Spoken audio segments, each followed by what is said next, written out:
All right. Good morning. My name is Deborah Murphy, and I'm the president of the Organization Development Network of Chicago. And what you're watching this morning is the next in a series of thought leadership events, and where we follow our OD practices of active, inclusive, and self-directed learning, and call on one of our members to discuss ideas that they're learning about. And this series is called What Are You Reading? And this morning we have a chance to meet Mark Kinnich from Kinnich Consulting and learn from his experience both as an internal and external consultant to leaders in various corporations around the globe. And what he's reading this morning is the EMyth Revisited by Michael Gerber. Do I have that right, Mark? Yes. Excellent. So what else shall we say to introduce you? Here's the book. I'm sorry, what did you say? And so what else should we know about you and your background? Well, as you mentioned, I've had a varied background. I started off actually in programming computers back in the late 70s, decided I wanted to work with people. Went to work with a small consulting firm, ended up, as I put it, too young, dumb, naive, and ignorant to know anybody. At 25, I started my own business. Right on. From there, went to work internally for Honeywell. Mm-hmm. And then a spin-off of Honeywell, Line Tech System, eventually responsible for all leadership development, org development, design, team development for a 9,000-person, $3 billion organization. From there, I went to run a small regional consulting firm in Michigan. Left that, went independent for a while, then went back to work for a global consulting firm called Right Management. Left that about a year and a half ago and started my own business up, and that's where this book I got referred to and started reading it and found a great deal of value, not necessarily in doing organizational development, but how do you set up a business? And I believe you can transfer some of the ideas of how you set up the consulting business internally, if you're an internal. Yep. But it certainly has a lot of value for if you're trying to set up a business externally. Excellent. You brought up this book the first time that I heard of it when we were in a ODNC program meeting on power and uses of power and different bases of power. And it struck me that this book had a lot to teach some of our participants and our members and friends. So why this book? Well, when I went independent in the last time, because I've done it several times, I talked to other consultants about what was their experience and what were they thinking of as really keys to succeed. And I kept hearing one story over and over again. And that story was, it's great for the first 2 years or 3, and then you fall off a cliff. And I'm saying, well, why? He said, well, because the first couple of years, you get to access past clients, but they either dry up or don't need as much work or help, and you don't have a new set of clients in front of you. Okay. And so I thought, okay, I've really got to focus on that part of the business. And in the meantime, my accountant actually sent us this book. And I went, okay, I need to read this. And it helped me not do the sales and marketing, but it helped me understand how to organize the business so I didn't not pay attention to critical parts of the business. Excellent. So, what are the main ideas? What's the model that Mr. Gerber presents? So, a couple of main ideas. One is that, and I'm going to simplify it, but that there's 3 parts to any business, and the idea is as a consultant. So, one main idea is as anything, whether you're an engineer, a consultant, dog groomer, you love what you do, and because you love it, you're good at it. And because you're good at it, you think that should be enough, and it isn't. Not to start a business. So one key idea is your technical skill is not enough to make it work. I don't care how excellent you are at it. And you can see this with world-class chefs in failing restaurants, okay? Et cetera. And that's just one interesting example. But so one key idea is that being the technical expert in your field is not enough. The second main idea is that there's 3 parts to the business that you got to pay attention to. One I've already mentioned is being the technician, okay? The other part is being the entrepreneur, and the third part is being the manager. Okay. And so if you think about that, you, I, the other people in ODNC, we love what we do. Yes. And so that's the technician part. And we read about getting good at that. And we read Yes. about tips and hints, and we want to talk to people like you and other folks to get better at what we do, because we're so focused on the technician. But if we're starting a business, we have to look at the management side. So think of IT, accounting, finance, bookkeeping, invoicing, all that stuff. Think of the CRM system. Yep. And how you can keep contact with clients and get reminders and stuff like that. And then the entrepreneur side, I think of as the sales and marketing side. Okay. So if you're in business, you have to take care of all three of those somehow. It doesn't mean you personally have to do it. That's good. And then the third key idea is, he uses the word franchise, so I will use that word. Yeah. Not that you're going to franchise what you do, but you should think about your business as a franchise. And so that everything you can, you should systematize, put into a process, make it easy. So if I have to do a proposal, I'm not starting from scratch. I'm using a proposal template. I'm using a cover letter template. I have a PowerPoint template, all around 3 or 4 things that I do that I can just pick up, and I can, okay, now this company ABC, I've got to now refine it, but I'm refining it 20% because 80% is built. So building a franchise, even if you're the only person in the franchise, was the sort of the third key idea. I thought that, I think that point struck me when I read the book this weekend. What struck me is a similarity to a TQM kind of a management practice. You know, the Japanese-owned companies that I've worked for, you had a similar philosophy, though they didn't use that kind of terminology. But you know, do your best thinking up front, organize what that process should be, and then build your KPIs around it. And the relationship to the idea of a franchise didn't strike me until this book, but then the light bulb went off. Yeah, so when I get a request from a client, for example, I've got a thought process and materials that I can respond pretty readily in the franchise. If I've got something I want to develop, so right now I'm developing an assessment tool. Yep. I've never done it before in my life, but I know I want to do more than one. Mm-hmm. So while I'm doing it, I'm trying to teach myself how to do it well. And when I make mistakes and I have to go back, I go, okay, I start laying out the process and changing it so when I get to the second one, I've already documented some of the learnings. So the second one's going to be twice as easy, and hopefully the third one will be even twice as easy as the second. And I like his position that systemizing was also a way to enroll people in your business, enroll people in your vision of your business, and train people in your business. Do you have anybody working with you now? So I do. I have a couple of coaches that work with me, because when I work with a leadership team, I don't want to coach everybody on the leadership team. Mm-hmm. I want to coach the CEO. I want to be the team coach, but then I want each of the individual leaders to have their coach. And so I work with a couple of coaches to do that.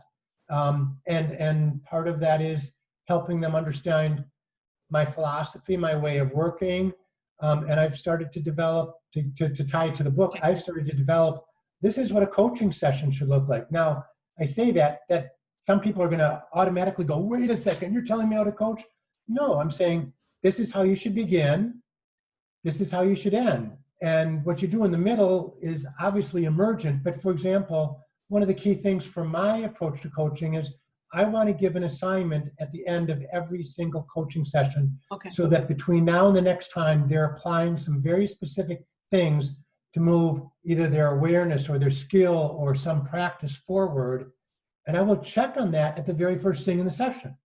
Yeah. So there's accountability. And so there's things like that I want to build into how we do coaching at Kinnich Consulting. And that's just one easy example. And the value that brings, you brought out by Gerber, is standardizing the experience that the customer has. So you don't have a sort of fly by night feel, but this is how the customer experience is being coached by a Kinnich coach, and there should be some standardization around that. And that, helps to build, your customer branding, but also how they feel about working with your company, right? Yeah. And yes, absolutely. And it increases the value. So for example, again, I do most of my work with teams. Mm-hmm. There's some core concepts we're trying to teach the team. There's some individual capabilities that, if, let's say we have 3 or 4 concepts. Okay. One individual will be able to do number 1 really great, but not number 3. Another individual will be able to do great on number 3, but not number 1.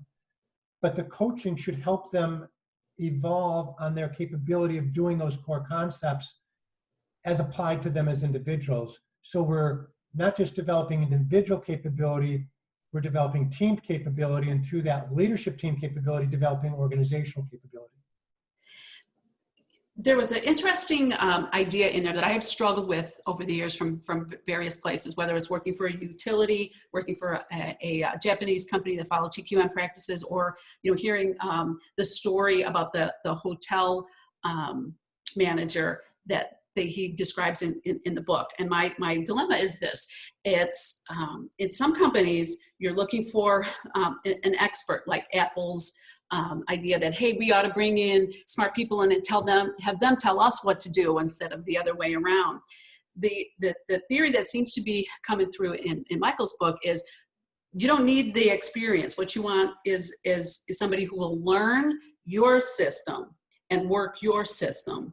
And that has occurred in utility, moving managers around at a different level, not just training managers and payphone managers. They're somewhat interchangeable in the utility I worked for. In a Japanese company, sometimes functional leaders would switch positions as part of their development, but it ran counter to my training and my upbringing of looking for the right person with the right skills for a certain position. So do you see what my dilemma is there? Is how does that sit with you, bringing in an inexperienced person and teaching them your system from the ground up, as opposed to bringing in an experienced person who might bring their own points of view? So actually what I'm doing is I'm wanting to bring in an experienced person Mm-hmm. who is willing and able to align with key parts of my point of view. 80% of it, say, maybe 75% of it. I don't know if you can put a number on it. And so I'm wanting that experience, but I'm wanting them to be able to see certain things around how individual leader development connects to team development, connects to org development, and how when we connect those, we dramatically increase the value we can create in a client setting. When we have that level of alignment. Now, absolutely, if you have extreme alignment, and I've worked in organizations that had this, what happens is you essentially, that extreme alignment is a barrier to new ideas and innovation, in a sense. Next question, yeah. Okay, and so you've got to have this balance of how much alignment and how much of that almost higher level alignment, I don't want to get confusing here, but is also, so I've got a concept I call the 4 dimensions of leadership. Okay. One of those core dimensions is, how do I bring the outside in? Aha, yes. And in other words, how do I upset the system? Right. But we've got to have alignment, you and me, if we're on a team, we have to have alignment that's an important part of what each of us is doing. Right. We're not trying to upset the system by outside in ideas, technology, markets, new customer types, whatever. The experience of the 90% level, because we'll destroy our system. So there's a right balance depending on what sort of company we're in. So, but we also always have to bring that outside in, the new stuff in. But you do that in a planned manner, it sounds like. Yes. Yes. Does Gerber address that in the book? I don't think so, actually. I'd have to go back to it. It's been a while since I read it completely. I don't think he does address that. I think he thinks of the technician as the expert end all be all. Okay. And that's not how I look at myself. Talking with you or other Yeah. colleagues, I'm always bouncing off ideas, and I have my own sort of, I'll call them a mentor network, you know, Yeah. not, Yeah. think of mentors above you, but like peer mentor groups where I'll say, hey, I'm doing this, sort of like the Power Labs experience we had, and bouncing ideas and always wanting to get another perspective and viewpoint. I feel like I'm in danger if I don't get that. I see what you mean. Yeah. So if you put yourself in the position of maybe somebody who's earlier in their career in an internal role, whether that's more pure OD or more L&D, learning and development training kind of a role, what would you point their attention to in this book? Good question. I like that. I would have advised them to do two things. Mm-hmm. One is whenever they're doing anything, attempt to systematize it in some way. Just do that. Mm-hmm. Don't make everything a one-off. Right. Okay, making everything a one-off, and I'm extremely emergent, so I'm sort of preaching to the choir here. Okay. Yes. Don't make it a one-off, because it's not necessarily the best way of creating value. At the same time, every situation is absolutely unique. Right. One of my early mentors, and I'm sort of going on a little bit of a tangent. Go right ahead. One of the advices, I still remember this today, and I heard it, I'm going to say in 1987. Okay, so a while ago. I got you. I had all these models that I would apply to the situations I'm walking into, right? Yes. He'd say, Mark, it's great to have all those models, but you've also got to let the model emerge from the client's setting. In other words, what's their model? Both of success and failure. Okay. Unless you know that model, how can you interact with it at a deep level? And so, yes, you want to systematize stuff, but again, just like our previous conversation, it's got to be this balance, okay? So that's number one advice I'd give them. Number two is, if they're new, I would make sure, join an ODNC, become involved with an organization that has experienced people in it, and make some connections and ask them, hey, would you be a mentor? And what I mean by that is, when I'm doing this, would you take a 15-minute phone call and I'll tell you what I'm doing, and I'll have my system so I can describe what I'm doing in a step-by-step basis, not in a messy way. And then you could give me advice on how I might do those steps differently. I think that's great advice. And I think what struck me about what you said is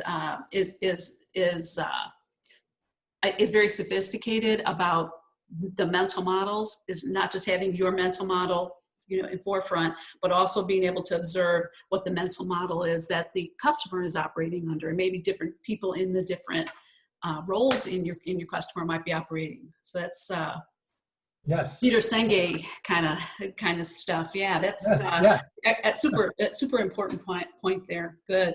So I'd be curious about sort of your experience as a external entrepreneur, and so how is your experience of being an entrepreneur different as a result of getting this book from your accountant?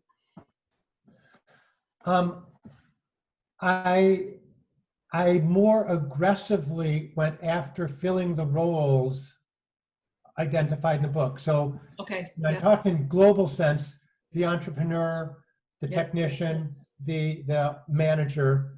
But he also goes a little bit deeper. He says, build out an org chart. Yeah. And even if you're the only one in the company, build out an org chart of all the roles that have to happen. And then ask yourself, how are those roles going to be filled? So my wife has a background as a business systems analyst and as an HR block tax pro. Well, she's my office manager. Okay. And I can just let go of all that, the invoicing, the tracking, the looking at the bank accounts, all that stuff I can just let go of. I'm not good at that entrepreneur, that sales and marketing side, so I've hired a firm that does stuff on LinkedIn for me. Oh, excellent. Okay? And so I feel that now I can focus in on how do I build a way of the subject matter expertise part of going to the market rather than the networking, prospecting part of going to market. I can build those programs, I can build the content, I can build all that so that I can go deeper in my credibility and be ready to give them some things up front to help them move along the process. The idea of building out an org chart was what struck me as well, reading the book. And my first thought was, come on. And then the more I thought about it, I thought one of the benefits of that was also confidence in how you lay out your time. In that, if you feel as though, if you feel as though going through the bank account is not out, marketing, well, there's a time and a place for each one of these things, and there's some, confidence in how you lay out your time, particularly as a new entrepreneur, is that these are functions that are of value, are of necessity, and one, they're valuable. Two, you can't do without them either, and so you need to account for those other things too.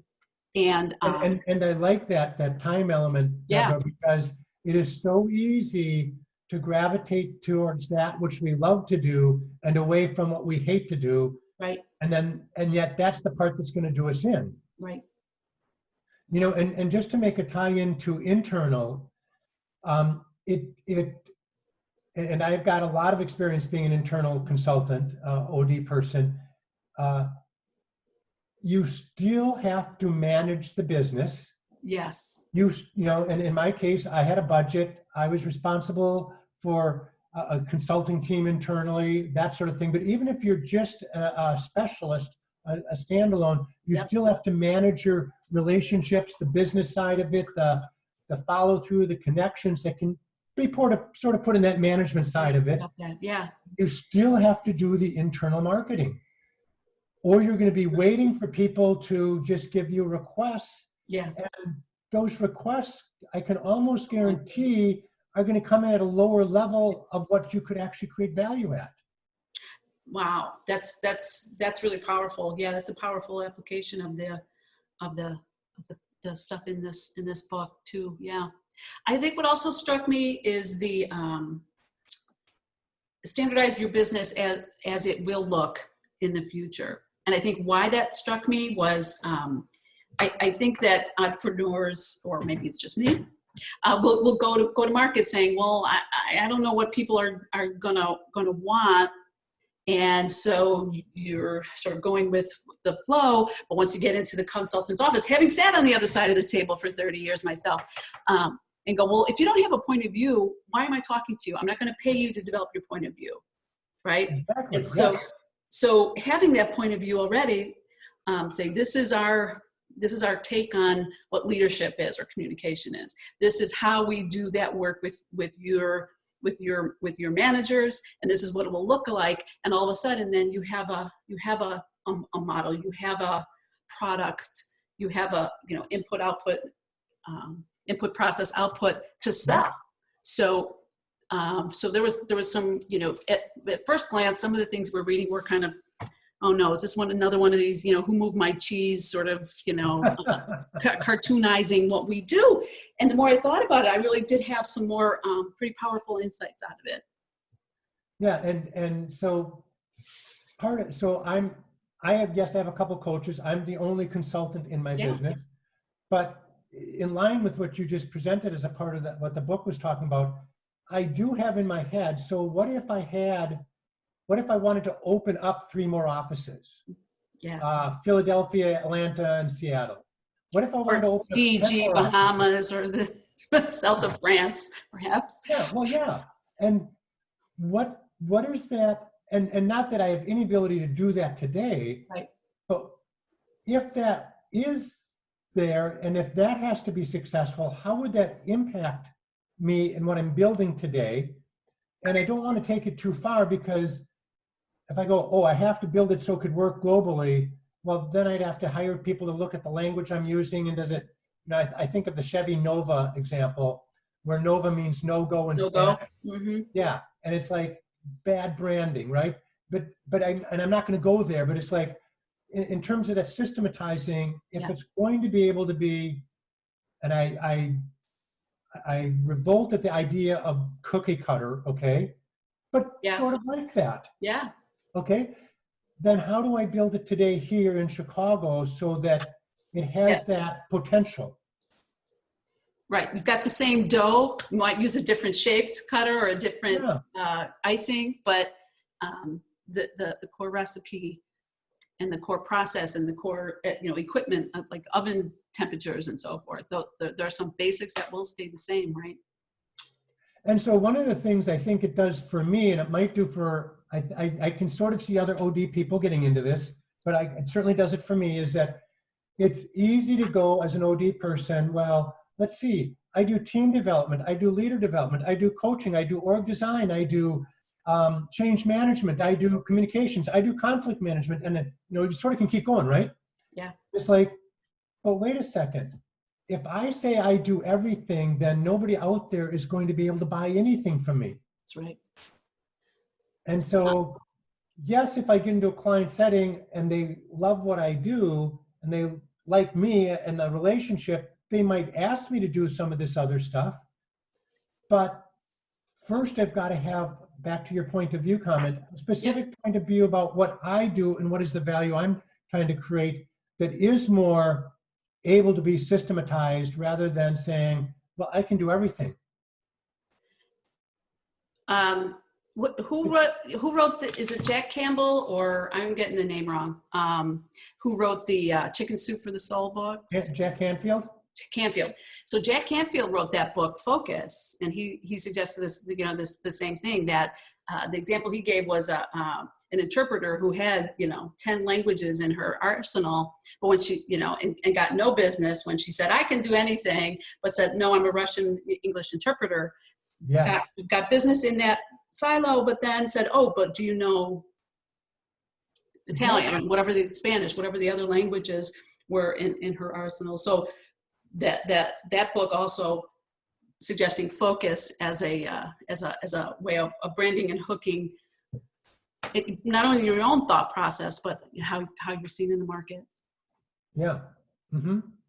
So very good. So what would maybe be the top 3 things when you're thinking about an OD professional, whether they're internal or external? What would you point them to in this book? Sort of back to the 3 key ideas. Remember that in your business, you've got to manage the business. You've got to sell the business. You can't just do the business. So you've got to, the whole concept, and I'm blanking on who created, I got this from, maybe Chris Argyris, maybe Michael Porter, I'm not sure, but the idea of working in the business versus working on the business. So while he doesn't use those terms in the book, that certainly is a part of that. Yes. And getting out of your technician role and working on the business. So I don't care if you're internal or external, you should be thinking about that. If you do something with a client internally, how do you help get a referral, a reference from that client to another client internally? Yes. Now, externally, we're always thinking of that, but think of that internally. How do you spread the knowledge about how great the work is that the OD department in ABC company is doing so that you're doing more valuable work more often? So that's number 1, I guess. Realize you have that part of it. And then the scalability, which is another way of talking about the systematization process definition. It's how do you, if you do one thing, if you're doing a team development workshop, whether it's internal or external, it's easier to describe and sell if 50 to 80% of it is similar to the next time. Mm-hmm. It also becomes easier to deliver. Yes. Now, if you're internal and you've got limited resources, you can deliver more team development sessions then. If you don't have to do 100%, make it up every time. And so you can create more value internally for the organization. If it's external, you can do the same thing and you up your level of capability because there's certain parts that you can refine and do. So I've got templates on how do I'll interview the 6 to 8 leaders on a leadership team, and I'll have 30 to 50 pages of notes.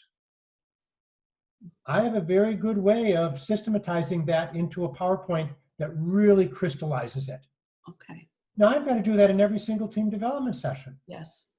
Now, does that make me a better OD person? No, not really, but it's a part of the OD process, and me making that simpler and easier and faster allows me to create more value. Absolutely. Did you have one more thing? I think I'd go back to the focus thing that we talked about. And this is another book I talked to you, but I think you're going to do a session on this too with somebody else who introduced me to the book. Okay. So maybe this is sort of a little mini advertisement, but it's a book called Deep Thought Strategy, and it's how to organize what you do in a way that can connect with others easier. And so much of us in OD, we can get so enamored with change management, Right. or org design, or team development, or leader coaching, and how important it is, and how valuable it can be. And we never organize it in such a way that is connects with the client language and the client situation and the client reality in a way that they go, I need this. Right. So that comes from the focus, and the interview you do with Deep Thought Strategy will take that to the next level. Excellent. Well, thank you very much for spending time with us today, Mark. Can you hold up that book? Oh, yes. So we can see that, EMyth Revisited for Entrepreneur, Why Most Small Businesses Don't Work and What to Do About It by Michael Gerber. Hope that you grab a copy of your own, and hope you find it as valuable as we did. Thanks very much for participating in our talk today and listening. And if you have other ideas, let us know at Organization Development Network of Chicago. You take care.